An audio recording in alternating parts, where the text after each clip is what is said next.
Well, after decades of progress, there's a really surprising cultural shift happening. Cigarettes may be getting a troubling image makeover with Gen Z. Social media and the rise of aesthetic culture appear to be making smoking look edgy, nostalgic, even rebellious again, even though health risks obviously have not changed. The bigger questions for parents now are we seeing a true behavior change, or is this a dangerous normalization? I'm glad we're talking about this with our parenting expert, Dr. Sheryl Ziegler, because I'm seeing this everywhere, even like restaurants will have a little martini with a little caviar and a cigarette. Like I'm seeing this on TikTok. Kylie Jenner just did a shoot with a cigarette. Yeah, it's like sexy again. I know.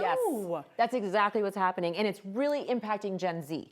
So what's happening is not necessarily that Gen Z is actually smoking again, but the aesthetic looks so cool that now they're taking pictures smoking and they're doing photo shoots, and it's an aesthetic. And I think it's similar almost to like vinyl, you know how that's nostalgic? Yep. And it's like, okay, well, in real practicality, I don't think people are actually listening to vinyl all that much more.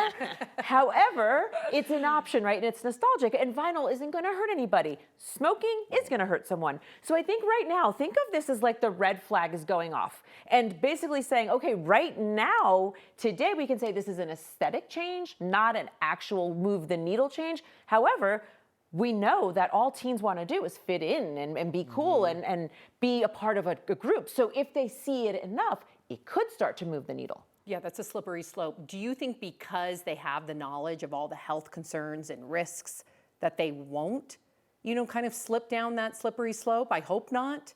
Well, when we say Gen Z, it's a big span, right? So that's all the way through adults. It's all from teens to adults. I think the older adults, maybe, right? But we've been here before where people knew what the health risks were and they were still doing it. I think for teenagers, that's my biggest concern. I think this is something parents should really talk to their kids about and say, oh, I saw that there was this Kylie Jenner thing. Oh, I saw this. Or if you happen to see it yourself, and say, what's going on with this? Open that dialogue with them. Like, don't automatically assume they're going to be doing it. Just open up the dialogue.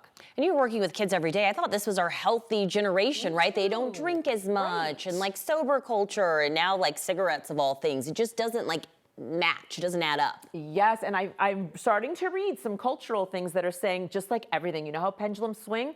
Well, Gen Z has been the healthy, generation, and they do green smoothies and all these things. And the fear is that it's like, oh, that actually is kind of really hard to keep up with, and that maybe it could swing back. So I think this is really our opportunity to say, okay, if some things were too extreme, I get that, but let's not swing all the other way. And we really do not want to see smoking back in with kids. We're still battling vaping right now. Yeah, we don't want either. Right, exactly. Dr. Ziegler, thank you. Thanks for having me.